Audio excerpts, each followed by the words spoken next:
Assalamualaikum warahmatullahi wabarakatuh. Hai anak-anak hebat, jumpa lagi dengan Bu Krisna. Pada kesempatan kali ini, Bu Krisna akan menyampaikan materi IPS, yaitu tentang perjuangan mempertahankan kemerdekaan. Nah, seperti apa?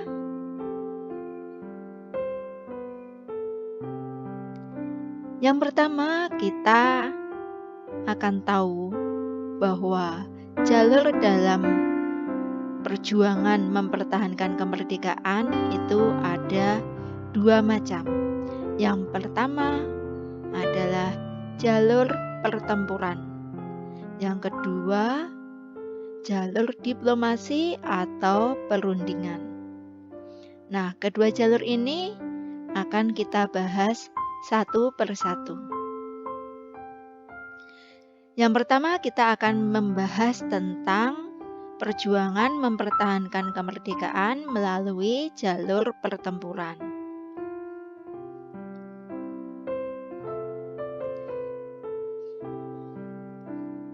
Perjuangan mempertahankan kemerdekaan melalui jalur pertempuran itu ada beberapa.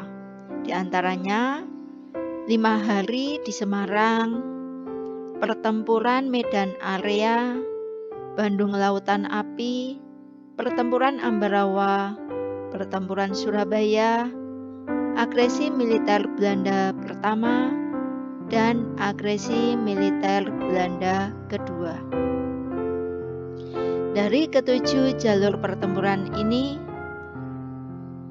kita akan membahasnya satu persatu. Ya, akan kita mulai dari pertempuran 5 hari di Semarang. Ini adalah gambar Tugu Muda dan Lawang Sewu. Nah, pertempuran ini terjadi pada tanggal 15 sampai 19 Oktober tahun 1945. Beberapa bulan setelah kemerdekaan. Terjadi di Simpang 5, tepatnya di Tugu Muda. Kemudian dalam pertempuran ini menyebabkan gugurnya Dr. Karyadi sebagai Kepala Laboratorium Pusat Rumah Sakit Rakyat. Nah, bagaimana ceritanya Dr. Karyadi bisa gugur dalam peristiwa ini?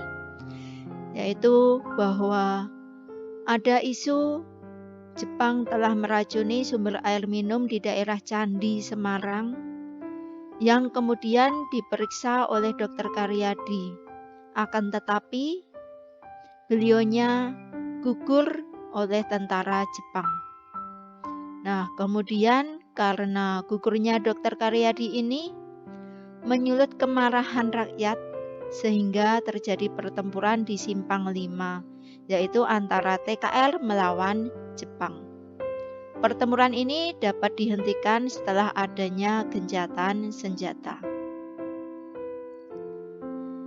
Nah, berikutnya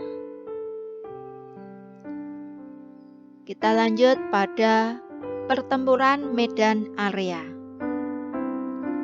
Terjadi pada tanggal 10 Desember 1945 di Medan, Sumatera Utara.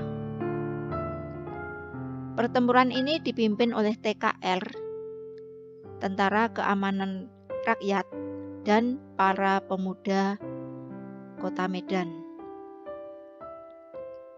Pertempuran ini terjadi karena kedatangan tentara sekutu yang bertujuan untuk membebaskan tentara Belanda yang ditawan oleh Jepang.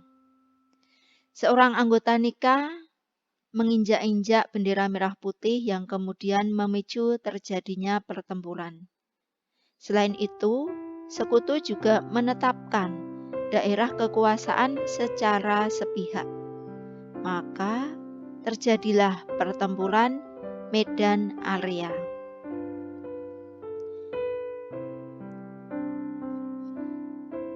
Pertempuran yang berikutnya disebut dengan Bandung Lautan Api. Terjadi pada tanggal 23 Maret 1946 di kota Bandung, Jawa Barat. Pertempuran ini dipimpin oleh Kolonel A.H. Nasution dan Arudi Kartawinata. Ceritanya, masuknya tentara sekutu dan Nika di Bandung yang bertujuan untuk mengembalikan kekuasaan kolonialnya. Kemudian kota Bandung Selatan ini dikosongkan dan dibumi hanguskan atas perintah Kolonel A.H. Nasution yang bertujuan agar tidak dikuasai oleh sekutu.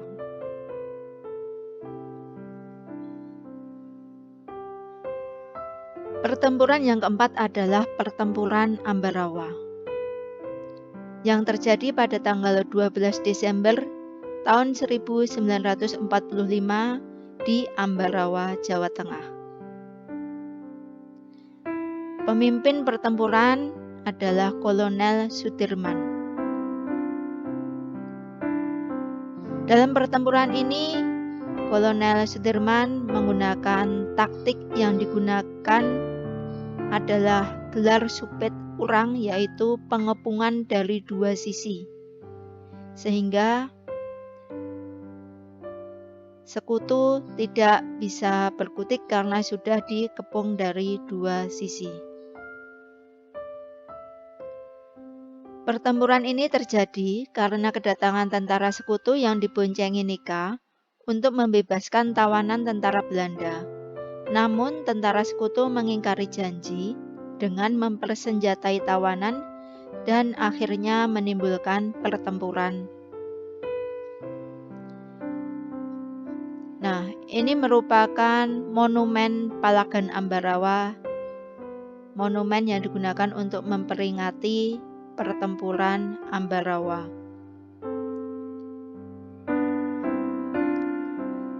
Selanjutnya ada pertempuran Surabaya. Terjadi pada tanggal 10 November 1945 di kota Surabaya. Dr. Sutomo atau yang kita kenal dengan Bung Tomo memimpin rakyat Surabaya untuk mempertahankan kota Surabaya dari sekutu. Pertempuran ini terjadi di saat tentara sekutu di bawah pimpinan Jenderal A.W.S. Malabi datang ke Surabaya untuk melucuti senjata tentara Jepang dan membebaskan tawanan perang yang ditawan Jepang. Selain itu, tentara sekutu juga memberikan ultimatum agar rakyat Surabaya menyerah tanpa syarat. Namun, di bawah kobaran semangat dari Bung Tomo, rakyat Surabaya bertekad mempertahankan kota Surabaya. Kemudian, setiap tanggal 10 November diperingati sebagai Hari Pahlawan.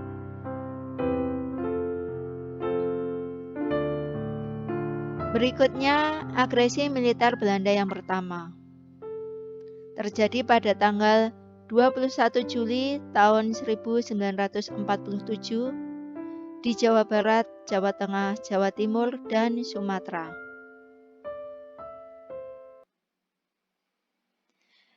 Untuk melawan agresi militer Belanda pertama ini, tentara dan rakyat Indonesia menggunakan taktik perang gerilya. Hal ini disebabkan karena Belanda melanggar hasil perundingan Linggarjati, lalu menyerang beberapa wilayah Indonesia secara mendadak dan besar-besaran. Tetapi rakyat Indonesia tetap semangat mempertahankan kemerdekaan yang telah dicapai.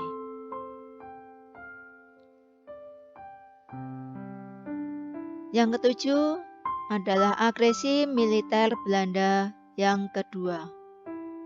Terjadi pada tanggal 19 Desember 1948, yaitu di Yogyakarta yang saat itu dijadikan sebagai ibu kota Republik Indonesia.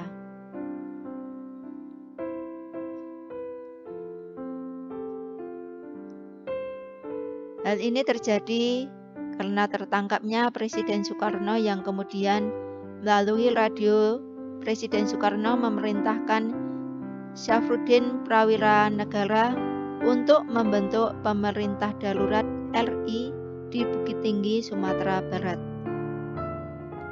Selain itu juga pada tanggal 1 Maret 1949, Indonesia dengan dipimpin oleh Letkol Soeharto menyerang Yogyakarta dan berhasil menduduki kota Yogyakarta selama 6 jam, yang kemudian disebut dengan serangan umum 1 Maret. Anak-anak, demikian tadi beberapa jalur pertempuran dalam perjuangan mempertahankan kemerdekaan. Semoga bermanfaat dan selamat belajar. Terima kasih atas perhatiannya. Dari Bu Krisna cukup sekian. Wassalamualaikum warahmatullahi wabarakatuh.